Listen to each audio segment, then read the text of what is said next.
दोस्तों, अक्सर हम सुनते आए हैं कि स्वर्ग बहुत ही अद्भुत और सुंदर जगह है जहाँ पर केवल स्वर्गदूत रहते हैं और जीवित इंसान को वहाँ पहुँचना नामुमकिन है। लेकिन बाइबल के अंदर स्वर्ग के बारे में कुछ ऐसे रहस्य बताए गए हैं जो बहुत ही खास है। इसीलिए आइए आज की इस वीडियो में हम स्वर्ग के बारे में और हमारा वहाँ क्या काम है, इन सारी बातों की चर्चा विस्तार से करेंगे। पूरी जानकारी के लिए वीडियो के अंत तक बने रहे। आइए वीडियो में आगे बढ़ते हैं।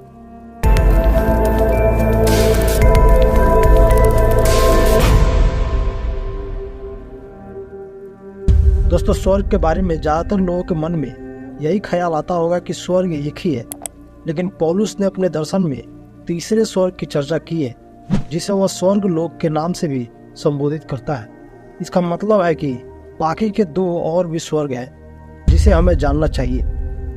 पहला स्वर्ग आकाश या वायुमंडल है, जो हम अपने आंखों से देख भी सकते हैं। उत्पत्ति अध्याय 1:20 में लिखा है, फिर परमेश्वर ने कहा, जल जीवित प्राणियों से बहुत ही भर जाए और पक्षी पृथ्वी के ऊपर आकाश के अंतर में उड़े। यहाँ हम देखते हैं कि पहला स्वर्ग, जिसे हिंदी में आकाश कहा गया है, उसे इंग्लिश में हेवन लिखा गया है, यानी कि स्वर्ग। और इस स्वर्ग में पक्षी उड़ा करते हैं, जिसे हम अपनी आंखों से भी देख सकते हैं। इसके ऊपर है दूसरा स्वर्ग। बैल संहिता अध्याय 8:3 में लिखा है, जब मैं आकाश को जो तेरे हाथों का कार्य है और चंद्रमा और तारागण को जो तूने नियुक्त किए हैं देखता हूँ। यही है वह दूसरा स्वर्ग जहाँ सभी ग्रह, सूर्य, चंद्रमा और तारे हैं। इसे भी हिंदी में आकाश ही कहा गया है। और दाऊद ने अपने भजन संहिता में इसका जिक्र किया है कि यह स्वर्ग परमेश्वर के हाथों के कार्य हैं। तीसरे स्वर्ग के बारे में पौलुस बताते हैं, दूसरा कुरिन्थियों अध्याय 12:2 में, मैं मसीह में एक मनुष्य को जानता हूँ, 14 वर्ष हुए कि न जाने देह सहित न जाने देह रहित परमेश्वर जानता है, ऐसा मनुष्य तीसरे स्वर्ग तक उठा लिया गया। पौलुस यहाँ अपने दर्शन में एक व्यक्ति की चर्चा करते हुए बताते हैं कि वह तीसरे स्वर्ग तक उठा लिया गया था। और यह जिस व्यक्ति के बारे में बता रहे हैं वह यीशु मसीह है, जो मृत्यु के बाद जीवित होकर तीसरे स्वर्ग में उठा लिया गया।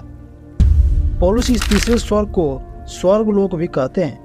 लिखा है दूसरा कुरिन्थियों अध्याय 12:4 में कि स्वर्ग लोक पर उठा लिया गया और ऐसी बातें सुनी जो कहने की नहीं और जिनका मुंह पर लाना मनुष्य को उचित नहीं। स्वर्ग लोक को इंग्लिश में पैराडाइज भी बोला गया है, जिसका मतलब एक ऐसा स्थान जहाँ सारी सुविधा हो, अनंत काल का जीवन हो, कोई दुख नहीं हो, हमेशा आनंद ही आनंद हो, कोई पाप नहीं हो। और यही वह स्वर्ग है जहाँ परमेश्वर अपने स्वर्गदूतों के साथ रहते हैं। और बाइबल के अनुसार इस संसार के अंत के बाद सभी यीशु मसीह पर विश्वास करने वाले उसके साथ इस स्वर्ग में निवास करेंगे। यूहन्ना ने अपने प्रकाशित वाक्य में इस तीसरे स्वर्ग के बारे में और भी विस्तार से बताया है, जो अभी हम चर्चा करेंगे। दोस्तों, यूहन्ना जब पतमुस नाम के टापू पर थे तभी उन्होंने दर्शन पाया, जो प्रकाशित वाक्य की पुस्तक में वर्णन किया गया है।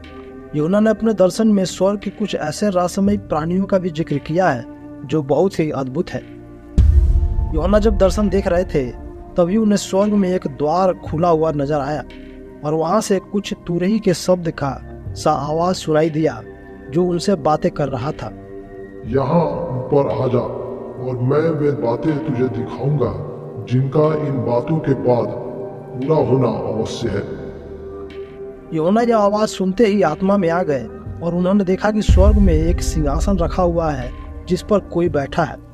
इस सिंहासन पर बैठने वाले व्यक्ति के बारे में यूहन्ना यह भी बताते हैं कि वह यशब और मानिक के जैसा दिखाई दे रहा है, यानी कि उसमें से बहुत तेज रोशनी निकल रही थी। यूहन्ना आगे बताते हैं कि सिंहासन के चारों ओर मरकत सा एक मेघ धनुष दिखाई दे रहा था। उस सिंहासन के चारों तरफ 24 और सिंहासन थे, जिन पर 24 प्राचीन श्वेत वस्त्र और सोने के मुकुट पहने बैठे हुए हैं। सिंहासन के सामने आग के 7 दीपक जल रहे थे, जिसे यूहन्ना परमेश्वर की 7 आत्मा के रूप में वर्णन करते हैं। सिंहासन के बीच में और उसके चारों ओर 4 प्राणी भी है, जिनके रूप के बारे में यूहन्ना बताते हैं कि उन प्राणियों के आगे पीछे आंखें ही आंखें थी। पहला प्राणी सिंह के जैसा है, दूसरा बछड़े के जैसा, तीसरा प्राणी का मुंह मनुष्य के जैसा था और चौथा प्राणी उकाब के जैसा। इन चारों प्राणी के 6 पंख भी थे और ये बिना विश्राम किए रात दिन एक ही बात कहते रहते थे, पवित्र पवित्र पवित्र प्रभु परमेश्वर सर्वशक्तिमान, जो था और जो है और जो आने वाला है। ये चारों प्राणी जब परमेश्वर की जो सिंहासन पर बैठा था महिमा और आदर करते थे, तब 24 प्राचीन भी परमेश्वर के सामने गिरकर उसे प्रणाम करते और अपने अपने मुकुट को सिंहासन के सामने रखते हुए उसकी महिमा करते थे। यूहन्ना ने अपने दर्शन में नए आकाश यानी नए स्वर्ग का भी जिक्र किया है, जो प्रभु यीशु मसीह के दूसरे आगमन में होगा। यूहन्ना बताते हैं, फिर मैंने नए आकाश और नई पृथ्वी को देखा, क्योंकि पहला आकाश और पहली पृथ्वी जाती रही थी और समुद्र भी न रहा।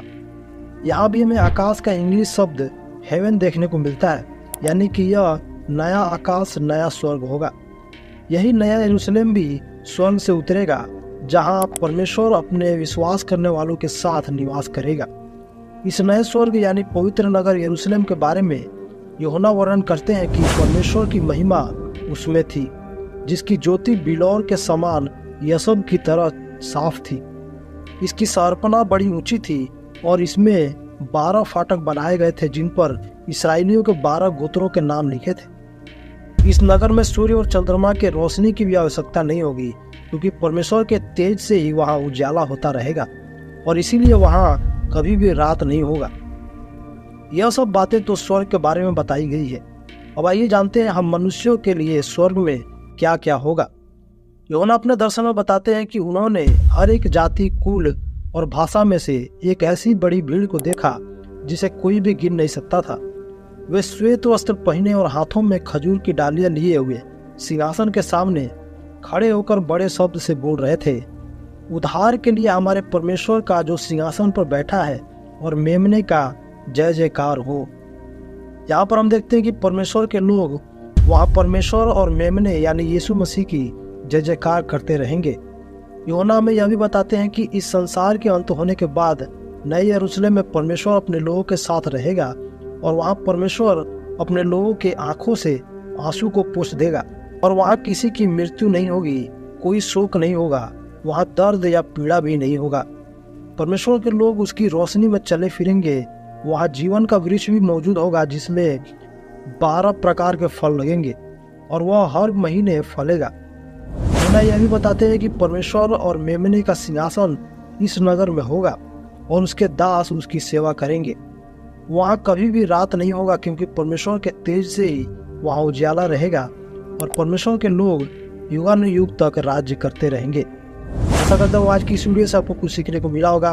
वीडियो को लाइक करें, ज़्यादा से ज़्यादा लोगों तक शेयर करें और चैनल को सब्सक्राइब करना नहीं भूलें। हम फिर मिलते हैं अगले वीडियो में, तब तक के लिए धन्यवाद। जय मसीह की।